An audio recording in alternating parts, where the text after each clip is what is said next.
बिस्मिल्लाहिर्रहमानिर्रहीम। Dear students, आज का जो हमारा टॉपिक है वो है why alkynes are more acidic.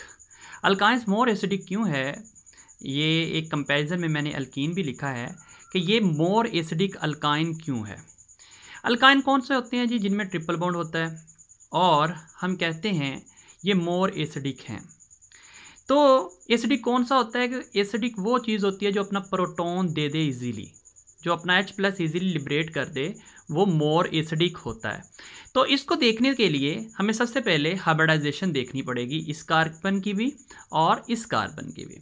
जब आप इस कार्बन की हाइब्रिडाइजेशन देखते हो तो इसमें बेटा sp हाइब्रिडाइज्ड है।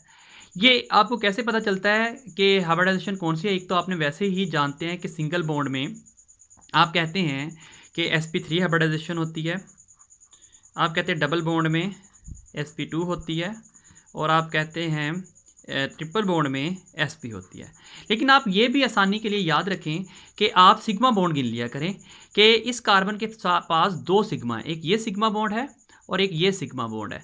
तो इसकी दो सिग्मा है तो sp हाइब्रिडाइजेशन है, तो इसकी भी sp ही होगी, ये भी सिग्मा और ये भी सिग्मा, दो सिग्मा है और दो पाई हैं, तो इसकी भी sp हाइब्रिडाइज्ड ही होगी।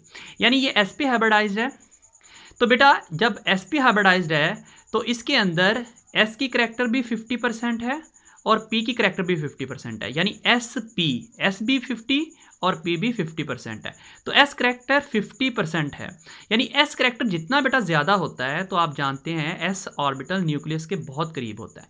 जितना वो ज़्यादा नज़दीक होगा उतना ही उस एटम की यानी न्यूक्लियर पावर ज़्यादा होगी, इलेक्ट्रोनेगेटिविटी ज़्यादा होगी, तो पुल करने की सलाहियत इलेक्ट्रॉन की ज़्यादा होगी। S करैक्टर बढ़ गई, एस करैक्टर बढ़ने से आप कहते हैं इलेक्ट्रोनेगेटिविटी इंक्रीज हो गई, यानी एस करैक्टर बढ़ गई इसकी, तो इस कार्बन की इलेक्ट्रोनेगेटिविटी भी बढ़ गई है। एस करैक्टर बढ़ने से इलेक्ट्रॉन पुल करने की सलाहियत ज़्यादा हो गई है, न्यूक्लियस की पावर ज़्यादा हो गई है।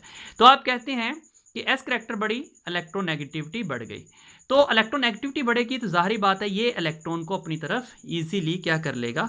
खींचेगा, और खींचेगा तो इस पर ये इलेक्ट्रॉन आ जाएंगे नेगेटिव की सूरत में और ये प्रोटॉन लिबरेट हो जाएगा H+ की फॉर्म में इजीली, तो ये अपना H+ इजीली रिलीज कर देगा।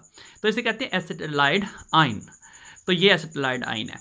इस तरह से आप अल्कीन को देखें तो इसके अंदर 3 सिग्मा बॉन्ड है और 1 पाई है, तो 3 सिग्मा है तो sp2 2p 1s, तो sp2 ये सिग्मा से भी आप अंदाजा लगा सकते हो। तो sp2 हाइब्रिडाइजेशन है इसके अंदर।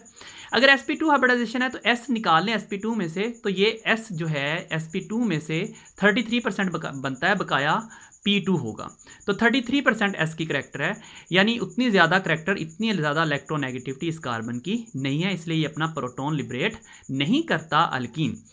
इसी तरह से आपने कहा कि आपको ये बात समझ आ गई, कार्बन की इलेक्ट्रोनेगेटिविटी बढ़ जाती है, ये इलेक्ट्रॉन को अपनी तरफ ज़्यादा पुल कर लेता है, जब इसकी एस करैक्टर ज़्यादा होती है तो बड़ा इजीली H को लिबरेट कर देता है।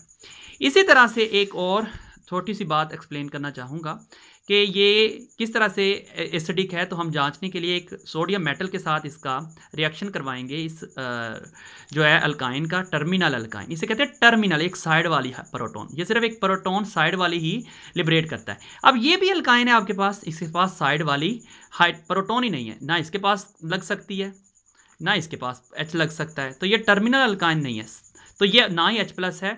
तो एक साइड पे अगर H+ हो तो वो जस्ट लिबरेट हो सकता है, दरमियान में ट्रिपल बॉन्ड हो तो वहाँ पे कोई एसिडिक करैक्टर नहीं होगी, क्योंकि वहाँ प्रोटॉन ही नहीं होगा, ना ही टर्मिनल अल्काइन है। टर्मिनल होनी चाहिए, एक साइड पे होनी चाहिए, जैसे यहाँ पे H+ साइड पे, H साइड पे मौजूद है, सोडियम से रिएक्ट करता है, तो सोडियम एक बेस है और ये H अगर लिबरेट करता है तो हम कहते हैं इनका आपस में रिएक्शन होता है, ये भी प्रोटॉन निकल गया, ये भी प्रोटॉन निकल गया, और यहाँ पे भी सोडियम आ गया और यहाँ पे भी सोडियम, और हाइड्रोजन गैस की फॉर्म में यहाँ से निकल जाएगा।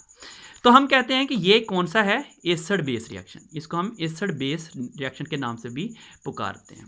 ओके जी, शुक्रिया।